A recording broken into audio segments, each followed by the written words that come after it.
Here's Myron talking about slut shaming or shaming women for being adventurous or expressive, and a lot of the issues with modern feminism. So let's see what he has to say. This is another one of his uncensored America little kiosks where he tries to advertise patriarchy, misogyny for men who are barely getting to understand women, and we're going to see exactly what his viewpoints are.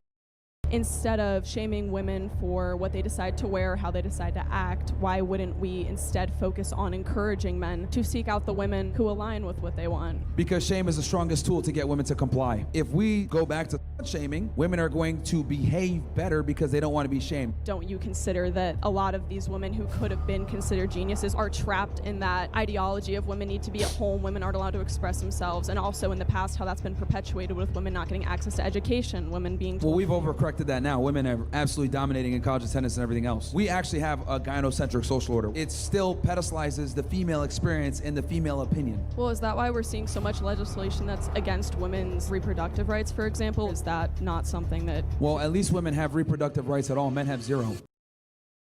Hi. Hi. Okay, so I definitely just want to have like a civil conversation. I don't Sure. want to. So I just want to talk about your sign and kind of your thoughts on where, the bring back slut shaming comes from. I kind of want to get your perspective on why you think that's something we should bring back. Well, because promiscuous women don't make good girlfriends or wives. So I want guys to understand that getting with these women is probably going to be bad for you from a long-term perspective. Do you think that instead of shaming the women, then we should be encouraging men to go after women who fit with those moral values? If that's something that matters to a man, don't you think we should instead be teaching young men to go after those women rather than shaming the women for their existence solely as a woman? Well, here's the thing. The slut shaming will be a deterrent to other women that are thinking about being.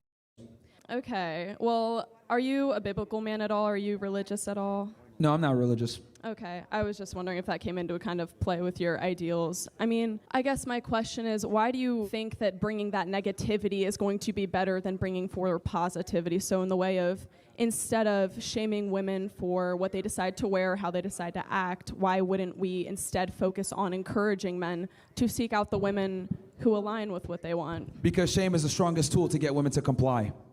Since women are communitarian by nature and they need the group, one of the biggest fears that women have is being ostracized from said group.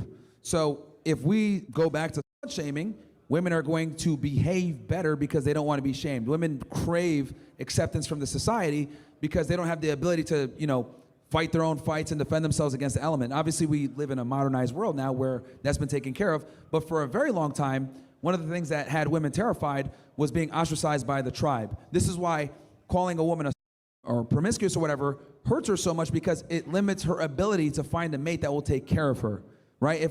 If you got two girls that hate each other, what do they say to each other the first thing they say? You right? Because women know innately that a promiscuous woman has less value in the mating game hierarchy. And shame is really the only way to curb that to the highest level. Because women have a different tolerance for shame than men do, because women are relying upon the community. Okay. Have you ever considered that maybe, I don't personally... The reason why, historically reasons that women are oftentimes aligned with the community is because of the patriarchal norm that women have to depend on the men in order to survive. This has only been recently freed in the 60s with the civil rights movement. Again, this is an issue with a lot of the patriarchy or conservative nature, where a lot of these women are just barely being released, so to speak, in a nature of which they're allowed to be equal. Shaming them or putting them down is oftentimes associated with white supremacy, putting down men of color, putting down people that of which are seen as a lesser or the lower wages, such as white men that are called white trash. And a lot of the people that are seen as the promiscuous women are oftentimes the ones that seen as men could not train to be obedient enough, like he said, make them submit in order to get them to be like an object of desire for just them, and then go out and brag about them and show them off to people, which is something a lot of women are used to but do not oftentimes like conducting themselves as, which is why a lot of the time people like this, and their nature of which is to shame people into liking them, or oftentimes peer pressuring them, is oftentimes telling people to stay in the people of brown only sections, or stay in your culture of which no one likes, stay in your identity that is which of the lesser, because they dominate through Darwinism, which is the strongest will survive, which in a society which is supposed to make everyone strong, which at our current pace does not.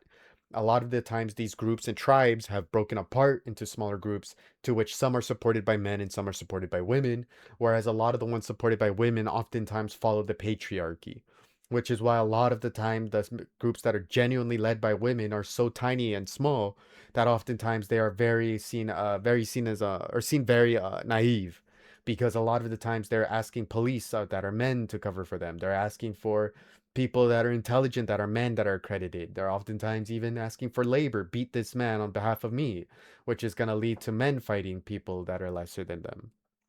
Again, a lot of these people just weaponize them as a trophy in reverse, and then still submit to the very same hierarchy of conservative patriarchal norm.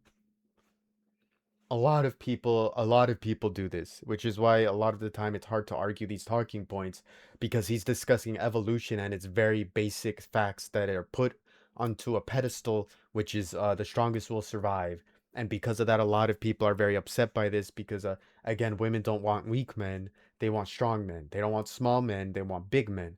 They don't want inferior men, they want the superior man, which can get a lot of attention through talking, get a lot of persuasion through sales, get a lot of resources through logistics, get a lot of people just to be generally attracted to them by just the way they look. So they use this to attack other people, and when you reverse it, you put a woman in that spot, and suddenly it's a different dynamic, which is why a lot of them are fighting in culture. It's a culture war, which, of course, if you take the winning team, it's oftentimes white, patriarchal, and oftentimes, again, a culture of which has lasted for thousands of years, which we're trying to change through progressive values, because what else existed for thousands of years? Discrimination, slavery, genocide, rape, marrying children is still legal in the United States of America, something I have big issues with. I think it's disgusting. We still have it. No one questions it, because if you do, you risk a big amount of donations and money from Christians, and presidents won't get elected because of it, because its entire voter base matters more to people than the actual identity of what is happening. And that happens for the left as well. The left will protect the people of which do that child marriage, because that's still Christian Protestant religion, and that's a lot of non-tax dollars that can go and support you, even though they're still seen as these disgusting people. It's progressive. It's seen as something ahead of time, because now you have to protect their ecosystem. I think it's disgusting. Democrats don't. They're still pushing it. A lot of Republicans own it like it's pride and joy. No one really questions its identity, other than the fact that they are seen as a culture, which I think is disgusting. It shouldn't be a culture, it should be a crime. But a lot of the time, these guys push a lot of conservative to culture, which again, I think should be a crime, which is inequality, or what they call competition, which is really the oppression of someone who could be better than you, but you call that fair game to push them down to make yourself feel better, which I think is pathetic. I think it's pathetic and should be illegal, because now you're allowing this exploitation that gives oligarchs or multi-billionaire men tons of power over men, tons of exploitative abilities over people, calling it just competition or marketing or sales. Meanwhile, they screw people over, make them homeless, and laugh at them for being poor and lesser than the men at the top. In my own personal life, whether it's happened to me or other women that I know, considered that shaming doesn't actually do anything, because in my experiences of being shamed, or other women's experiences of being shamed, all it does is deter us from men. Because I can think of any time that I have been called or anything else, all it's made me do is think, wow, some men can truly be very just kind of lustful and harmful. To be honest, I would argue that women slut shame each other way more than men do. Because if a man slut shames a woman, there's consequences to that. You could lose your job. You'll be labeled a misogynist. Because it's wrong, right? Because we shouldn't be doing it, right? That's why there's consequences to slut shaming. Because we live in a gynocentric social order that allows men to act like idiots with no consequence. Well, just a quick question here. When you're talking about, the social order and that there's not as many genius women, have you ever considered that men set up the system in which women who could have been geniuses of their time were stuck instead taking care of children at home, or they didn't have access to education, when in reality they could have been geniuses? Have you never considered that maybe... That is a very good point. She's very intelligent on this point. She knows the systemic traditional norms, and is probably going to get put down by calling her an idiot. So men are really, really dumb, and a lot of them are knuckle draggers. So just remember that. That's a big reason of why you're seeing this is because of the system that men perpetuated. Yeah, but the thing I'm trying to say, well, number one, there's not that many geniuses, so that's like an exception to the rule for women, because men dominate that.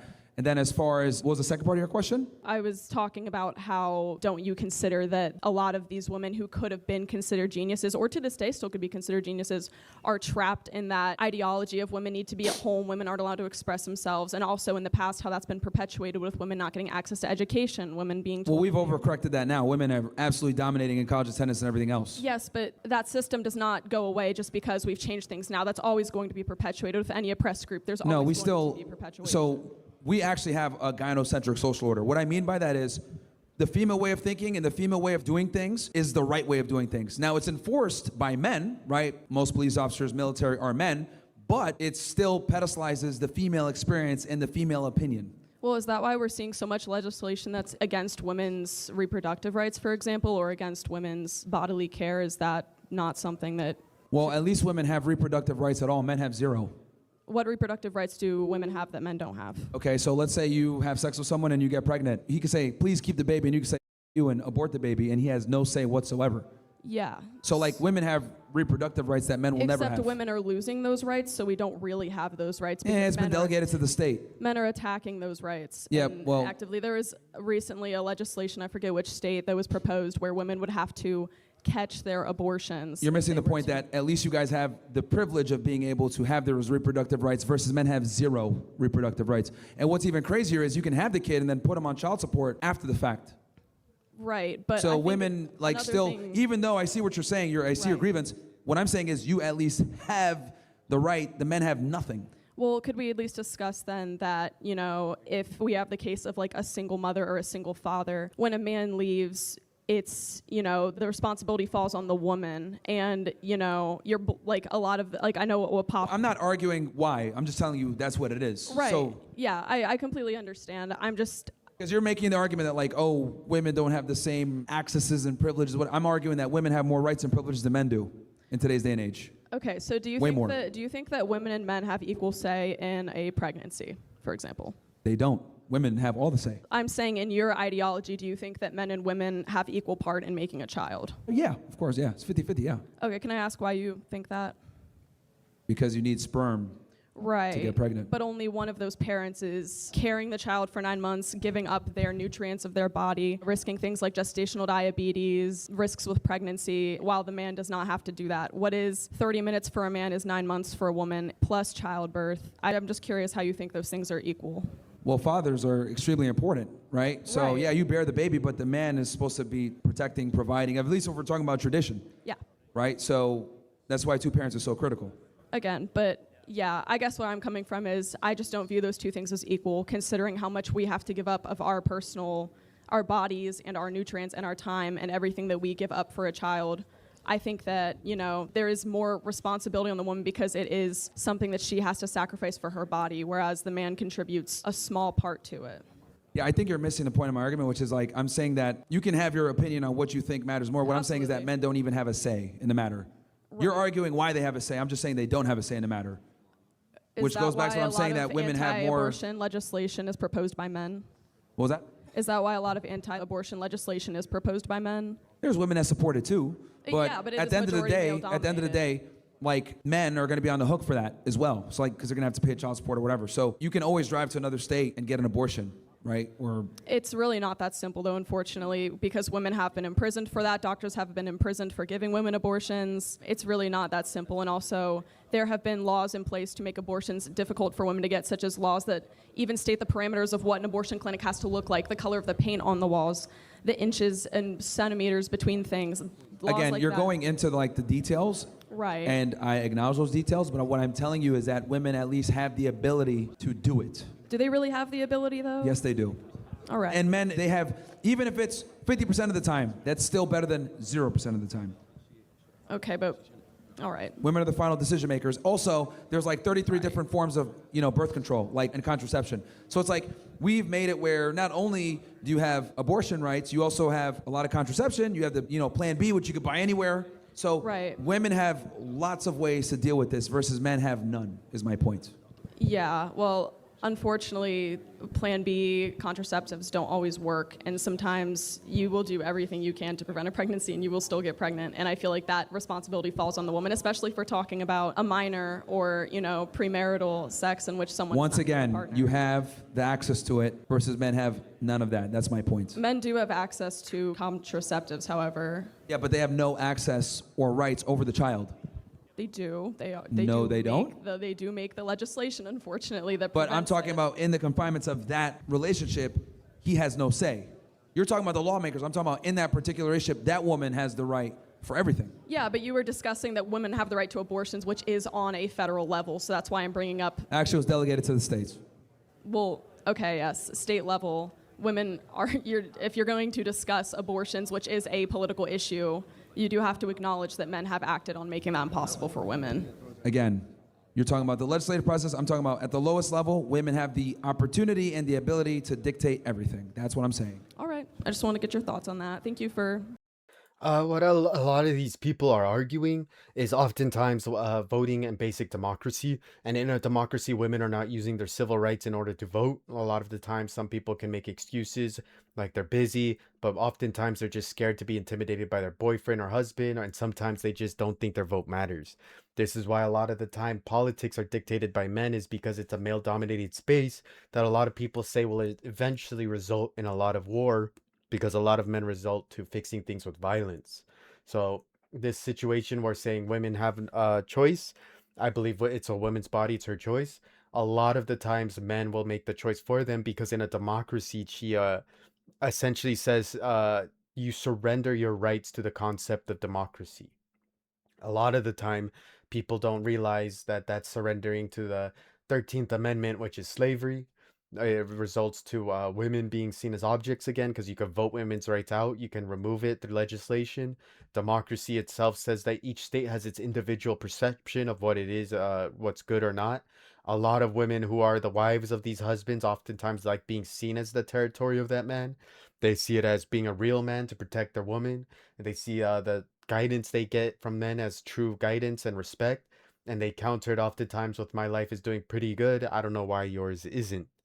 Which is why a lot of the time these women get shadowed by other women, because a lot of the women just submit to their men and don't speak out for themselves. This is why I shout for a lot of feminism to fight back, but a lot of women that I've spoke to make fun of feminism. They make fun of the fact that women have a voice at all, and because of that, a lot of women have turned into a bunch of nothing and ignored, because all these women want to cater to white men, white Christian Protestants, and even though they are still bigoted in their nature, they are still sometimes progressive and leftist, and they push their nature continuously, because white men as a whole oftentimes force these women, but not really, because these women really like getting permission from them from votes. A lot of the time the voter base is just white men, which is why I always go for the women first, to talk to the women, let women know to get active, start voting, start getting involved in politics, stop validating these creepy men even though they're hot. I know a lot of women that go with them just because they're attractive. A lot of these men do not deserve the respect or dignity that they have. A lot of them would submit to their women because they know women are in a society that's supposed to promise equality through strength. Oftentimes will not be seen as strong, or will see them as a respectable man if they are not adhering to a patriarchy.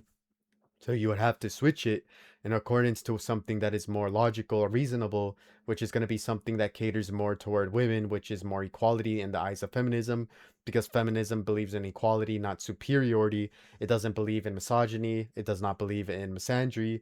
It believes in the equilibrium of humans, which is the balance of them, which I say that as a metaphor. But if you can balance yourself in your head, you have an inner man and an inner woman, and everyone in the society can have their inner man and woman respected, which is oftentimes when men aren't exactly the bravest of the brave, because they're not just some knuckle dragger. They want to be intelligent, they want to be emotionally intelligent, and they want to be a person of study that studies continuously, so that they can respect people when they also want to earn their study, so the study can continue onward beyond just the discussion. Talking with me. No worries. Who's up next? All right. Thank you for watching. If you want to see more, don't forget to like and subscribe. I will be doing a lot more analysis on a lot of misogynistic men. I might do clavicular. Probably not. He doesn't really talk a lot. He's just trying to look into the mic, into the camera, and do some supermodel look slow mos. So if you guys want to see more, let me know.